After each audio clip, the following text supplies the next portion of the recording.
Crystal field effects on tetrahedral complexes. Octahedral complexes already explained. Okay, anyway, let us see how it is happening in tetrahedral complexes.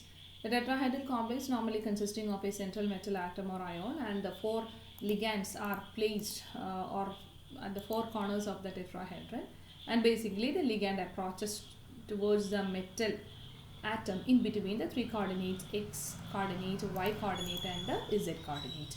നമുക്കറിയാം ഒരു metal orbital metal atom അല്ലെങ്കിൽ metal ion എന്ന് പറയുന്നത് consisting of 5-fold degenerated d orbitals ഉണ്ട്.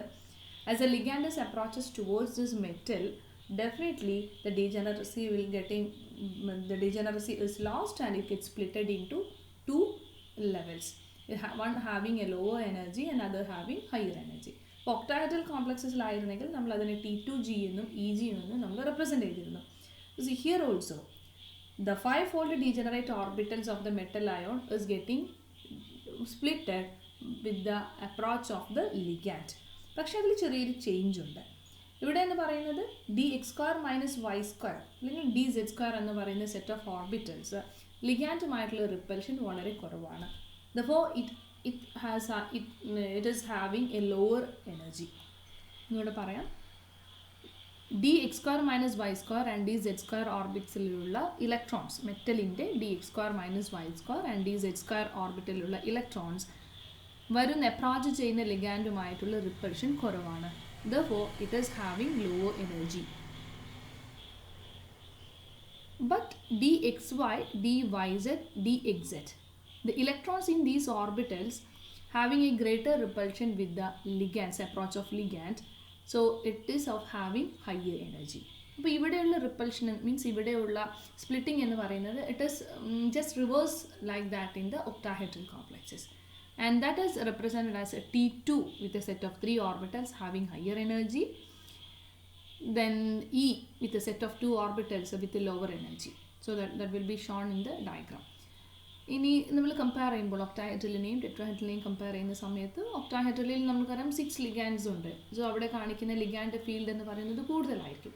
But in the case of tetrahedral complexes, there will be only 4 ligands. So therefore, the total negative charge produced by the 4 ligands will be less than if it is compared with the octahedral complexes. And here, the diagram is given. It is a 5-fold degenerate orbitals and it is splitted into higher energy T2, then it is lower energy dx² - y² dz², that is represented with the E. Here it is T2 with higher energy and E with the lower energy, and the differences between them is not denoted as a delta T like that of delta O in octahedral complex, and the difference between this Berry center and or the energy between this Berry center and the T2 is 4 dq, and here it is -6 dq. ഇത് comparatively ഏതുപോലെ തന്നെയാണ് octahedral complex പോലെ തന്നെ ഇവിടെ കാണിച്ചിട്ടുണ്ട്. It is 2/3 delta T or otherwise called 3/5 delta T. Anyway ഇവർ കാണിക്കുന്ന splitting എന്ന് പറയുന്നത് ഒക്ടാഹെഡ്രൽ കോംപ്ലക്സസ് കാണിക്കുന്ന അത്രയും ഇല്ല. വൈ? ജസ്റ്റ് ബിക്കോസ് ഇവിടെയുള്ള ഒരു ചേഞ്ച് തന്നെയാണ്. The next is we know that for a D3 system, octahedral കോംപ്ലക്സസിൽ വളരെ ഡീറ്റെയിൽ ആയിട്ട് പറഞ്ഞിരുന്നു. D3 സിസ്റ്റം ആണ് എങ്കിൽ നോർമലി അവിടെ ബോത്ത് ലോ സ്പിൻ കോംപ്ലക്സസും ഹൈ സ്പിൻ കോംപ്ലക്സസും ഫോം ചെയ്യും. നമ്മൾ ഇലക്ട്രോൺ ഡിസ്ട്രിബ്യൂഷൻ്റെ സമയത്തായിരുന്നു പറഞ്ഞത്. പക്ഷേ ടെട്രാഹെഡ്രൽ കോംപ്ലക്സസിൽ ഒരിക്കലും ലോ സ്പിൻ കോംപ്ലക്സുകൾ ഫോം ചെയ്യുന്നില്ല. വൈ? ജസ്റ്റ് ബിക്കോസ് നമുക്കറിയാം സ്പ്ലിറ്റിംഗ് എനർജി അല്ലെങ്കിൽ ക്രിസ്റ്റൽ ഫീൽഡ് സ്പ്ലിറ്റിംഗ് എന്ന് പറയുന്നത് ടെട്രാഹെഡ്രലിലുള്ളത് വളരെ കുറവാണ് if we are comparing it with octahedral. അപ്പോൾ ഈ എനർജി തന്നെ കുറവാണ്, അവർ തമ്മിൽ ഗ്യാപ്പ് കുറവാണ്. പെയറിങ്ങിനാണ് അവിടെ കൂടുതൽ ഉള്ളത്. അപ്പോൾ എന്ത് ചെയ്യും? നോർമലി അവർ എന്ത് ചെയ്യുന്നു? ഡിസ്ട്രിബ്യൂട്ട് ചെയ്യുന്നു. So that is given here. No tetrahedral complex with a low spin configuration has been formed. Why?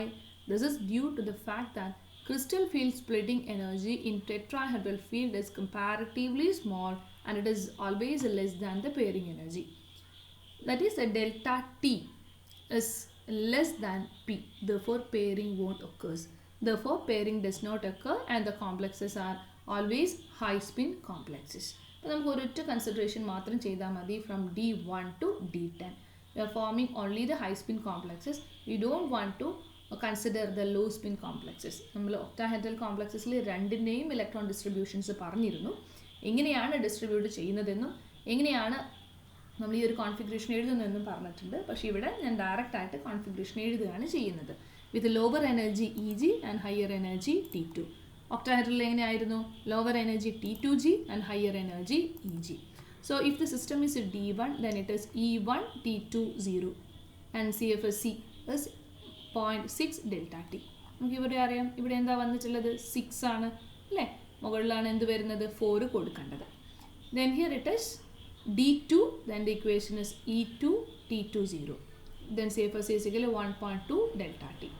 It is a D3, then it is E2, then T2 1. ഇത് എന്ത് ചെയ്തു? മുകളിലോട്ടേക്ക് പോയി. താഴെയുള്ള dx² - y² ഒന്ന് fill ചെയ്തു, then dz² ഒന്ന് fill ചെയ്തു, then എബാവിലുള്ള എന്താ കിടക്കുന്നത്? 3 എണ്ണം ഉണ്ട് അല്ലേ? dxy, dyz, dxz.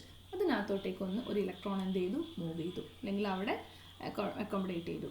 And it having 0.8 delta T. And the next is D4. It is E² T2 2 and it is 0.4 delta T. Then D5 with the E2 and T2 3. So അത് എല്ലാതും EGയും T2ഉം എന്തായി? സിംക്ലി occupied ആയി. Then after it is having CFSC is equal to 0.0 delta T. Okay. Then D6. ഇനി എന്ത് വരുന്നു? Next വരുന്നു അല്ലേ? ഒന്ന് എക്സ്ട്രാ വന്നു. അപ്പോൾ താഴെയുള്ള രണ്ടിടത്തും എന്ത് ചെയ്തു? സിംക്ലി occupy ചെയ്തു. Then T2 3. Then after that one more വരുന്നുണ്ട്. അത് എന്ത് വന്നു? ഇയിലേക്കാണ് വന്നിട്ടുള്ളത്, അവിടെയാണ് വന്നിട്ടുള്ളത്. Then D7.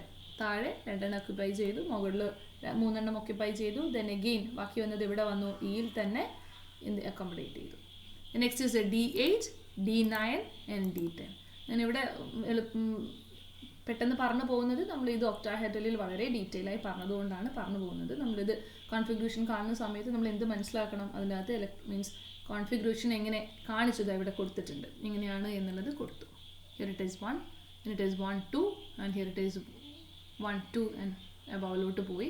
ലോ സ്പിൻ കോംപ്ലക്സുകൾ നമ്മൾ കൺസിഡർ ചെയ്യുന്നില്ല, ഹൈ സ്പിൻ കോംപ്ലക്സുകൾ മാത്രമാണ് കാൽക്കുലേറ്റ് ചെയ്യുന്നതും ഇവിടെ കൊടുത്തിട്ടുണ്ട്. Okay, so here it is. So up to D1 to D10 നമ്മൾ എന്ത് ചെയ്തു? കാൽക്കുലേറ്റ് ചെയ്തു. So next we are comparing octahedral, the splitting in octahedral and the tetrahedral. That is E, and in octahedral, in tetrahedral field it is E and T2, and with octahedral it is T2G and EG. ഡയഗ്രത്തിൽ നിന്ന് തന്നെ നമുക്ക് മനസ്സിലാവും എന്താണ് ഇവർ തമ്മിൽ crystal field splitting energy എന്താണ് difference ഉണ്ട് ഇവിടെ. If you are comparing it with the octahedral complexes, tetrahedral is of having lower energy difference. Okay. Next is crystal field effect on square planar complexes.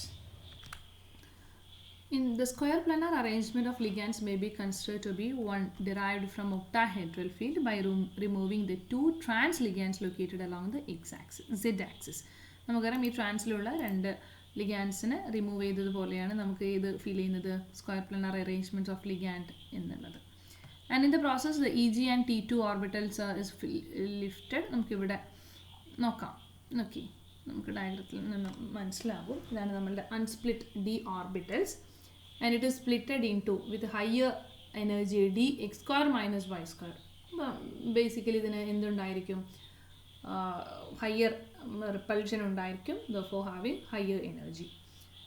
Repulsion കോർഡിനേറ്റുള്ള dxz, then dyz. Then here it is dxz². dz² ആരെക്കാളും dxy-നേക്കാളും കുറവാണ്. Why? Just because due to the absence of ligands along the z-axis, dz² orbital becomes stable and has an energy lower than that of the dxz orbital. And the dyz and dxz become more stable. So this is the energy level diagram represented for the square planar complex. അപ്പോൾ ഇവിടെ നമ്മൾ മെയിനായിട്ട് consider ചെയ്യേണ്ട കാര്യം why dx² - y² having higher energy എന്നുള്ളത്. The dxy orbital lying in the same plane but between the ligands will also have a greater energy through the effect, and the effect will be less than that of the dx² - y² orbital. ഇനി ഈ ഒരു സ്പ്ലിറ്റിംഗിൽ doubt ഉണ്ടെങ്കിൽ നമ്മൾ direct ഇവിടെ നോക്കുക. ഇവിടെ എന്താണ് കാണിച്ചിട്ടുള്ളത്? dx² - y² and dz². ഇത് രണ്ടായിട്ട് സ്പ്ലിറ്റ് ചെയ്യുന്നു. higher energy with the lower energy dz square.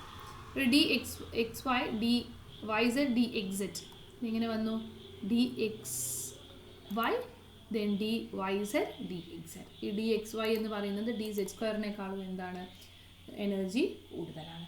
ഇതിനെ നമ്മൾ സിമ്പിളായിട്ട് ഇവിടെ കാണിച്ചു. So this is unsplit d orbital splitted into dx square minus y square, then with higher energy and with the lower energy with the dxz and dyz, and dz square having lower energy than the dxy. So that is a splitting in square planar complex.